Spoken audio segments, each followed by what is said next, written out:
안녕하세요. 요즘 채용 시장에서 모티베이션 핏이라는 말, 이걸 정말 자주 들리는데요. 네, 맞아요. 이게 단순히 뭐 직무 능력, job fit이라고 하죠. 아니면 조직 문화 적합성, culture fit. 이걸 넘어서 지원자의 그 진짜 속마음 있잖아요. 그렇죠. 내적 동기. 네, 내적 동기가 회사랑 얼마나 잘 맞는지를 본다는 거죠.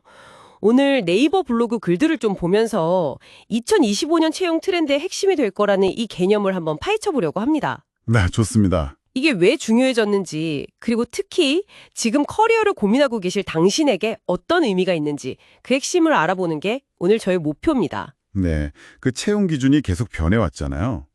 예전엔 직무 적합성, 이게 1.0이었고 네네. 그 다음이 이제 컬처 핏 2.0, 그리고 이제 3.0으로 모티베이션 핏 시대가 왔다는 분석입니다. 3.0 시대군요. 그렇죠.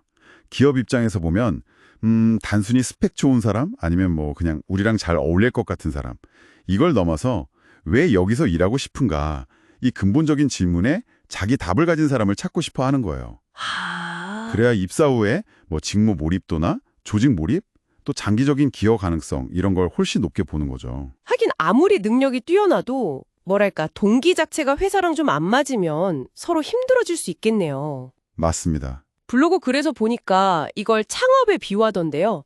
정말 하고 싶어서 오랫동안 준비해서 창업한 사람이랑 뭐 어쩔 수 없이 생계 때문에 떠밀려서 시작한 사람, 그 마음가짐 차이랄까요? 네, 아주 적절한 비유 같아요. 결국엔 이게 지원자고 회사 모두에게 더 좋은 결과를 줄 수 있다, 뭐 이런 시각인 거죠? 네, 그런 셈이죠. 기업들이 사실 오래전부터 허즈버그의 이요인 이론이라든지 아니면 매슬로우의 욕구 단계 이론 같은 것들. 심리학 이론들이요? 네, 그렇죠. 또 뭐 알더퍼의 ERG 이론이라고 해서 개인의 존재, 관계, 성장 욕구를 다루는 이론도 있고요. 이런 심리학적 도구들을 알게 모르게 활용해 왔어요. 그래서 이 모티베이션 핏은 이런 이론들을 바탕으로 해서 지원자가 도대체 무엇에 의해 움직이는 사람인지 그걸 좀 더 깊이 파악하고 그게 회사의 방향성이나 실제 업무 환경과 잘 맞는지를 체계적으로 평가하려는 시도라고 볼 수 있습니다. 이론적인 배경도 흥미롭지만 역시 실제 사례를 보면 확 와닿을 것 같아요. 마침 여기 재미있는 비교가 있네요. 네, 어떤 건가요? 자, 비슷한 역량을 가진 지원자 A랑 B가 있다고 쳐보죠. 그리고 C라는 회사에 지원했어요. 근데 이 C 회사는 급여나 복지는 그냥 업계 평균 수준이고요. 네. 대신 장기 근속을 좀 장려하고 구성원들끼리 서로 존중하고 화합하는 분위기를 중요하게 생각한대요.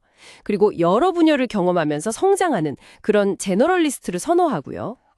특징이 명확한 회사네요. 그렇죠.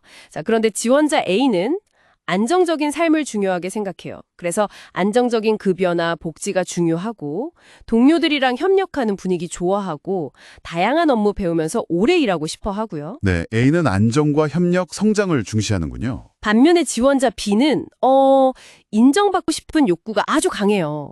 그래서 특정 분야, 예를 들면 뭐 인사 전문가로 빠르게 성장하는 게 목표예요. 전문성 추구. 네. 그래서 필요하면 더 좋은 기회를 찾아서 이직할 생각도 있고 전문성 키우려고 교육이나 자격증 따는 데 관심이 많고요. 상황이 딱 비교되네요. 네. 그럼 이 모티베이션 핏 관점에서 보면 C회사는 과연 누구를 선택할 가능성이 높을까요? 이건 C회사의 가치랑 문화를 고려해야겠죠. 딱 보면 지원자 A가 선택될 확률이 높아 보입니다. 역시 A인가요? 왜 그렇죠? 왜냐하면 A가 중요하게 생각하는 가치들 있잖아요. 안정성 추구, 협력 중시, 또 다양한 경험을 통한 성장, 장기 근속 희망. 이게 C회사가 제공하고 또 추구하는 환경이랑 더 잘 맞아떨어지거든요. 그렇군요. C회사의 그 안정성, 화합 중시, 제너럴리스트 육성, 장기 근속 장려 이런 것들이랑요. 네, 바로 그거죠. 물론 B의 전문성 추구나 빠른 성장 욕구도 정말 훌륭하지만 지금 C회사의 상황이나 지향점과는 약간 결이 다를 수 있다고 판단할 가능성이 큰 거죠. 아하. 결국 회사가 그냥 일방적으로 평가하는 게 아니라 서로의 결이 좀 잘 맞는지를 확인하는 과정에 가깝다는 느낌이 드네요. 맞습니다. 상호 확인 과정이죠. 그럼 실제 면접에서는 어떤 질문들이 나올 수 있을까요? 뭐 지원 동기야 당연히 물어볼 테고. 네, 우리 회사 지원 동기가 무엇인가요? 이건 뭐 기본 중에 기본이면서도 가장 핵심을 찌르는 질문이 될 겁니다. 여기서부터 진솔함이 중요해지죠. 그렇죠. 그 외에도 예를 들면 높은 성과를 내기 위해서 회사로부터 어떤 지원을 받고 싶으세요? 원하는 지원이요? 네. 또 직장 생활이 당신의 인생에서 어떤 의미를 가지나요? 이런 좀 철학적인 질문도 나올 수 있고요. 깊이가 있네요. 그리고 5년 뒤 혹은 10년 뒤에 이 회사에서 어떤 역할을 하고 있을 것 같나요? 같은 질문들을 통해서 지원자의 가치관이나 직업관, 성장 욕구 같은 내면의 동기를 파악하려고 할 겁니다. 그렇군요.